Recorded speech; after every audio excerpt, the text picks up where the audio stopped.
Om Shanti. Good morning. आज सतगुरुवार है। प्राणेश्वर बाप दादा के 19/12/2024 के अनमोल महावाक्य सुनते हैं। मीठे बच्चे, यह पुरुषोत्तम संगम युग ट्रांसफर होने का युग है। अभी तुम्हें कनिष्ठ से उत्तम पुरुष बनना है। प्रश्न है, बाबा के साथ साथ किन बच्चों की महिमा गाई हुई है? उत्तर है, जो टीचर बन बहुतों का कल्याण करने के निमित्त बनते हैं, उनकी महिमा भी बाबा के साथ साथ गाई जाती है। करण करावनहार बाबा बच्चों से अनेकों का कल्याण कराती हैं, तो बच्चों की महिमा हो जाती है। कहते हैं बाबा, फलाने ने हमारे पर दया की, जो हम क्या से क्या बन गए। टीचर बनने के बगैर आशीर्वाद मिल नहीं सकती। ओम शांति। रूहानी बाप रूहानी बच्चों से पूछते हैं, समझाते भी हैं, फिर पूछते भी हैं। अब बाप को बच्चों ने जाना है। भल कोई सर्वव्यापी भी कहते हैं, परंतु उनके पहले बाप को पहचानना तो चाहिए ना। बाप कौन है, पहचान कर फिर कहना चाहिए बाबा का निवास स्थान कहाँ है। बाबा को जानते ही नहीं तो उनके निवास स्थान का पता कैसे पड़े। कह देते हैं, वे तो नाम रूप से न्यारा है। गोया है ही नहीं, तो जो चीज़ है ही नहीं, फिर उनके रहने के स्थान का भी विचार कैसे किया जाए। ये भी तुम बच्चे जानते हो। बाबा ने पहले पहले अपनी पहचान दी है, फिर रहने का स्थान भी बताया है। बाबा कहते हैं, मैं तुमको इस रथ द्वारा पहचान देने आया हूँ। मैं तुम सबका बाप हूँ, जिसको परमपिता परमात्मा कहा जाता है। आत्मा को भी कोई नहीं जानते। बाबा का नाम रूप देश काल नहीं है, तो फिर बच्चों का फिर कहाँ से आएगा। बाप ही नाम रूप से न्यारा है, तो बच्चे फिर कहाँ से आए। कैसे उस बात को क्लियर करना है बाबा, हम बच्चों को समझा रहे हैं। बच्चे हैं तो जरूर बाप भी है ना। सिद्ध होता है वह नाम रूप से न्यारा नहीं है। बच्चों का भी नाम रूप है, भले कितना भी सूक्ष्म हो।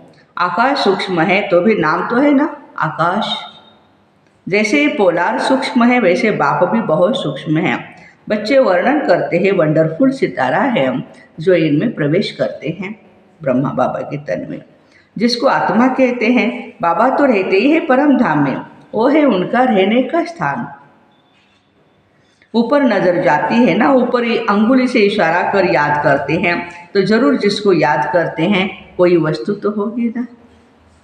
परमपिता परमात्मा कहते तो है ना, फिर भी नाम रूप से न्यारा कहना, इसे अज्ञान कहा जाता। बाबा को जानना, इसे ज्ञान कहा जाता है। ये भी तुम समझते हो, हम पहले अज्ञानी थे।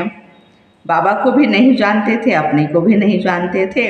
अब समझाते हो, हम आत्मा है न कि शरीर। आत्मा को अविनाशी कहा जाता है, तो जरूर कोई चीज़ है ना। अविनाशी कोई नाम नहीं, अविनाशी अर्थात जो विनाश को नहीं पाती, तो जरूर कोई चीज़ होगी ना। जरूर कोई वस्तु है। बच्चों को अच्छी रीति समझाया गया है। मीठे मीठे बच्चों, जिनको बच्चे बच्चे कहते हैं, वे सारी आत्माएं भी क्या है, अविनाशी है। यह आत्माओं का बाप परमपिता परमात्मा बैठ हम बच्चों को समझाते हैं। मीठे मीठे बच्चों, ये खेल एक ही बार होता है, जबकि बाबा आकर के हम बच्चों को अपना परिचय देते हैं। मैं भी पाठधारी हूँ। बाबा कहते, मैं भी पाठधारी हूँ। कैसे पाठ बजाता हूँ, ये भी तो बच्चों की बुद्धि में है। पुरानी अर्थात पतित आत्मा को नया पावन बनाते हैं, तो फिर शरीर भी तुम्हारे वहाँ गुलगुल होते हैं। यह तो बुद्धि में है ना। अभी तुम बाबा बाबा कहते हो, ये पार्ट चल रहा है। आत्मा कहती है बाबा आया हुआ है। हम बच्चों को शांति धाम अपने घर ले जाने के लिए, शांति धाम के बाद है ही सुख धाम, शांति धाम के बाद दुख धाम हो न सके। देखो, शांति धाम के बाद सुख धाम, सतयुग आएगा। नई दुनिया में सुख ही कहा जाता है। यह देवी देवताएं अगर चैतन्य हो और इनसे कोई पूछे आप कहाँ के रहने वाले हैं, तो क्या कहेंगे? वो कहेंगे हम स्वर्ग के रहने वाले हैं। अब यह जड़ मूर्ति तो नहीं कह सकती, तुम तो कह सकते हो ना। हम असुर स्वर्ग में रहने वाले देवी देवताएं थे, फिर 84 का चक्र लगाए अब संगम पर आए हैं। यह ट्रांसफर होने का पुरुषोत्तम संगम युग है। बच्चे जानते हैं हम बहुत उत्तम पुरुष बनते हैं। हम हर 5000 वर्ष के बाद सतो प्रधान बनते हैं। सतो प्रधान फिर नंबरवार कहेंगे, तो यह सारा पार्ट आत्मा को मिला हुआ है। ऐसे नहीं कहेंगे कि मनुष्य को पार्ट मिला हुआ है, अहम आत्मा को पार्ट मिला हुआ है। मैं आत्मा 84 जन्म लेती हूँ। हम आत्मा वारिस है। वारिस हमेशा मेल होते हैं। वारिस जो है वो हमेशा बाबा कहते मेल होते, फीमेल नहीं होते हैं। तो अभी तो बच्चों को ये पक्का समझना है, हम सब आत्माएं मेल हैं। सबको बेहद के बाप से वर्षा मिलता है। हद के लौकिक बाप से सिर्फ बच्चों को वर्षा मिलता है, बच्चे को नहीं।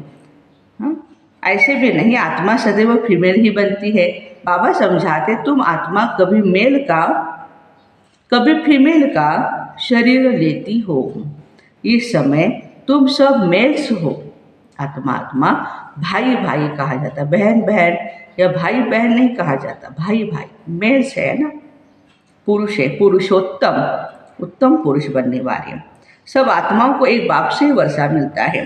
सब बच्चे ही बच्चे हैं, सबका बाप एक ही है। बाबा भी कहते हैं बच्चों तुम सब आत्माएं मेल्स हो, हमारे रूहानी बच्चे हो।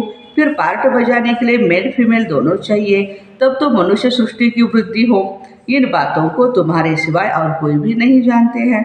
भर कहते भी हैं हम सभी ब्रदर्स हैं, परंतु समझते बिल्कुल नहीं। अभी तुम कहते हो बाबा आपसे हमने अनेक बार वर्षा लिया है। आत्मा को यह पक्का हो जाता है, आत्मा बाप को जरूर याद करती है, ओ बाबा रहम करो। बाबा अब आप आओ, हम आपके सब बच्चे बनेंगे।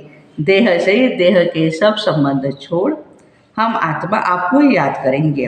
बाबा ने समझाया अपने को आत्मा समझ मुझ बाप को याद करो। बाप से हम वर्षा कैसे पाते हैं? हर 5000 वर्ष के बाद हम यह देवता कैसे बनते हैं, ये भी जानना चाहिए। स्वर्ग का वर्षा किससे मिलता है, यह अभी तुम समझते हो, समझाते भी हो।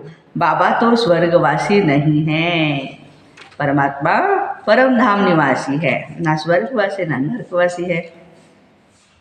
बच्चों को स्वर्गवासी बनाते हैं, खुद तो नरक में ही आते हैं। तुम बाप को बुलाते भी नरक में हो, जबकि तुम तमो प्रधान बनते हो। ये तमो प्रधान दुनिया है ना, सतो प्रधान दुनिया थी। 5000 वर्ष पहले ही इनका राज्य था। इन बातों को, इस पढ़ाई को अभी तुम बच्चे जानते हो। ये है मनुष्य से देवता बनने की पढ़ाई। मनुष्य से देवता किए करत न लागी बार।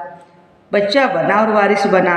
बाबा कहते हैं तुम सब आत्माएं मेरे बच्चे हो, तुमको वर्षा देता हूँ, तुम भाई भाई हो। रहने का स्थान मूल वतन अथवा निर्वाण धाम है, जिसको निराकारी दुनिया भी कहते हैं। सब आत्माएं वहाँ रहती है। इस सूर्य चांद से भी उस पार वह तुम्हारा स्वीट सालेस घर है। परंतु वहाँ बाबा कहते बैठ तो नहीं जाना है परम धाम में। बैठकर क्या करेंगे, वो तो जैसे जड़ अवस्था हो गई। आत्मा जब पार्ट बजाए तभी चैतन्य कहलाए। है चैतन्य, परंतु पार्ट न बजाए तो जड़ हुई ना। तुम यहाँ खड़े हो जाओ, हाथ पाँव न चलाओ तो जैसे जड़ हुए। वहाँ तो नेचुरल शांति रहती, आत्मा जैसे कि जड़ है। पार्ट कुछ भी नहीं बजाती, शोभा तो पार्ट में है ना। शांतिधाम में क्या शोभा होगी? आत्माएं सुख दुख की भाषणा से परे रहती है। कुछ पार्ट ही नहीं बजाती तो वहाँ रहने से क्या फायदा? पहले पहले सुख का पार्ट बजाना है। हर एक को पहले से ही पार्ट मिला हुआ है। कोई कहते हैं, क्या कहते हैं, बाबा हमको मोक्ष चाहिए। बुदबुदा पानी में मिल गया, आत्मा जैसे कि है नहीं। कुछ भी पार्ट न बजावे तो जैसे जड़ कहेंगे। चैतन्य होते हुए जड़ होकर के पड़ा रहे, क्या फायदा? है चैतन्य आत्मा, कोई पार्ट ही न बजाए, बस ऐसे ही बैठे रहे, क्या फायदा? पार्ट तो सबको बजाना ही है। मुख्य हीरो हीरोइन का पार्ट कहाँ जाता है? तो बच्चों को बाबा कहते हीरो हीरोइन का पार्ट मिला हुआ है। आत्मा यहाँ ही वो पार्ट बजाती है, पहले सुख का पार्ट बजाती है। सुख का राज्य करती है। फिर रावण के राज्य में जाती है। रावण के राज्य में मन दुख में वो राज्य करती हैं, दुख के राज्य में। हाँ, अब बाबा कहते हैं तुम बच्चे सबको ये पैगाम दो, टीचर बन औरों को भी समझाओ, जो टीचर नहीं बनते उनका पद भी कम होगा। टीचर बनने बगैर किसको आशीर्वाद कैसे मिलेगी, किसको पैसा देंगे तो उनको खुशी होगी ना। अंदर में समझते हैं बेटियाँ हमारे ऊपर बहुत दया करती है, जो हमको कैसे क्या बना देती है। यूँ तो महिमा एक बाप की ही करते हैं। वाह बाबा, आप इन बच्चों द्वारा हमारा कितना कल्याण करते हो। कोई द्वारा तो होता है ना, बाप करम करावनहार है, तुम्हारे द्वारा कराते हैं, तुम्हारा कल्याण होता है। तो तुम फिर औरों को कलम लगाते हो, जैसे जैसे जो सर्विस करते हैं उतना ऊंच पद भी पाते हैं। राजा बनना है तो प्रजा भी बनानी है ना। फिर जो अच्छे नंबर में आते हैं वह भी राजा बनते हैं। माला बनती है ना, अपने से पूछना चाहिए हम माला में कौन सा नंबर बनेंगे। नवरत्न मुख्य है ना, बीच में है हीरा बनाने वाला, हीरे को बीच में रखते हैं। माला के ऊपर फूल भी है ना, अंत में तुमको पता पड़ेगा कौन से मुख्य दाने बनते हैं जो डिनाइस्टी में आएंगे। पिछाड़ी में तुमको सब साक्षात्कार होगा जरूर, देखेंगे कैसे यह सब सजाए खाते हैं। शुरू में दिव्य दृष्टि में तुम सूक्ष्म वतन में देखते थे, यह भी गुप्त है। आत्मा सजाए कहाँ खाती है, यह भी ड्रामा में पार्ट है। गर्भ जेल में सजाएं मिलती है। देखो दो जेल है ना, एक है गर्भ जेल और दूसरी है जो कलयुगी दुनिया में अभी जेल है। तो एक तो गर्भ जेल में भी सजा खाती है। जेल में एक धर्मराज को देखते हैं, फिर कहते हैं हमें यहाँ से बाहर निकालो। तकलीफ होती है ना, बीमारियां आदि होती है, वो भी कर्म का हिसाब है। यह सब समझने की बातें हैं। बाप तो जरूर राइट ही सुनाएंगे ना। अभी तुम राइटियस बनते हो। राइटियस उनको कहा जाता है जो बाप से बहुत ताकत लेते हो। तुम विश्व के मालिक बनते हो ना, कितनी ताकत रहती है। हंगामे आदि की कोई बात नहीं, ताकत कम है तो कितने हंगामे हो जाते हैं। तुम बच्चों को ताकत मिलती है आधा कल्प के लिए, फिर भी नंबरवार पुरुषार्थ अनुसार एक जैसी ताकत नहीं पा सकते, न एक जैसा पद पा सकते हैं। यह पहले से ही नूंद है। ड्रामा में अनादि नूंद है। कोई पिछाड़ी में आते 1-2 जन्म लिया, शरीर छोड़ दिया। देखो क्या पाठ है, कैसा होगा पाठ हो। जैसे दिवाली पर मच्छर होते हैं, बाबा एग्जाम्पल देते हैं। रात को जन्म लेते, सुबह को मर जाते। वह तो अनगिनत होते हैं। मनुष्य की तो फिर भी गिनती होती है। पहले पहले जो आत्माएं आती है उनकी आयु कितनी बड़ी होती है। तुम बच्चों को खुशी बहुत ही होनी चाहिए। हम बहुत बड़ी आयु वाले बनेंगे। तुम फुल पार्ट बजाते हो, बाबा तुमको ही समझाते हैं तुम कैसे फुल पार्ट बजाते हो।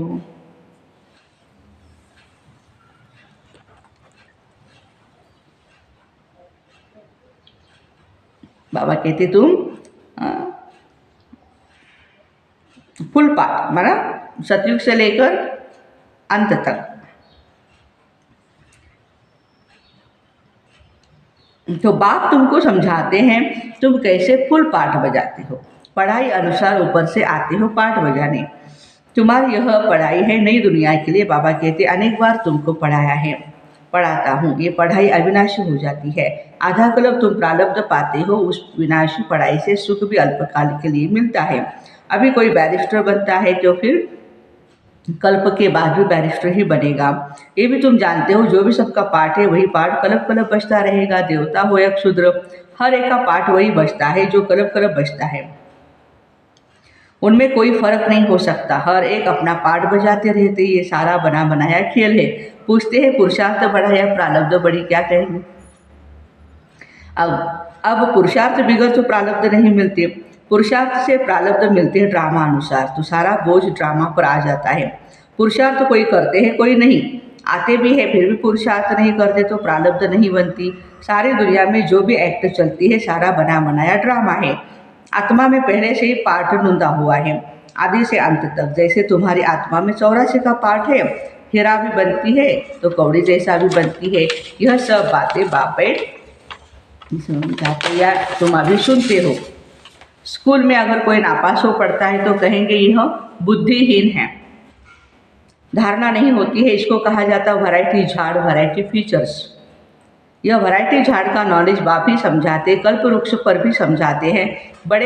बड़ के झाड़ का भी मिसाल इस पर ही है, उनकी शाखाएं बहुत ही फैलती हैं। बच्चे समझते हैं हमारी आत्मा अविनाशी है, शरीर तो विनाश हो जाएगा। आत्मा ही धारणा करती है, आत्मा ही 84 जन्म लेती है। शरीर तो बदलते जाते हैं, आत्मा वही है। आत्मा ही भिन्न भिन्न शरीर लेकर के पार्ट बजाती है। यह नई बात है ना। तुम बच्चों को भी अभी यह समझ मिली है, कल्प पहले भी ऐसे ही समझा था। बाबा आते भी है भारत में, तुम सबको पैगाम देते रहते हो। कोई भी ऐसा नहीं रहेगा जिसको पैगाम न मिले। पैगाम सुनना सभी का हक है। फिर बाबा से वर्षा भी लेंगे, कुछ तो सुनेंगे ना। फिर भी बाप के बच्चे हैं ना। बाबा समझाते हैं मैं तुम आत्माओं का बाप हूँ। मेरे द्वारा इस रचना के आदि मध्य अंत को जानने से तुम यह पद पाते हो। बाकी सब मुक्ति में चले जाते हैं। बाप तो सबकी सदगति करते हैं, गाते भी है अहो बाबा तेरी लीला, तेरी महिमा अपरंपार है। क्या लीला, कैसी लीला? ये पुरानी दुनिया को बदलने की लीला है, मालूम होना चाहिए ना। मनुष्य ही जानेंगे ना। बाप तुम बच्चों को ही आकर सब बातें समझाते। बाबा है नॉलेजफुल, तुमको भी नॉलेजफुल बनाते हैं। नंबरवार तुम बनते हो, स्कॉलरशिप लेने वाले नॉलेजफुल कहलाएंगे। अच्छा, मीठे मीठे सिकिलदे बच्चों प्रति माता पिता बाप दादा का याद प्यार और गुड मॉर्निंग। रूहानी बाप की रूहानी बच्चों को नमस्ते। हम रूहानी बच्चों की रूहानी माता पिता बाप दादा को याद प्यार, गुड मॉर्निंग और नमस्ते। वाह बाबा वाह, शुक्रिया बाबा शुक्रिया। धारणा के लिए मुख्य सार है, सदा इसी स्मृति में रहना कि हम आत्मा मेल हैं। हमें बाप से पूरा वर्षा लेना है। मनुष्य से देवता बनने की पढ़ाई पढ़नी है और पढ़ानी है।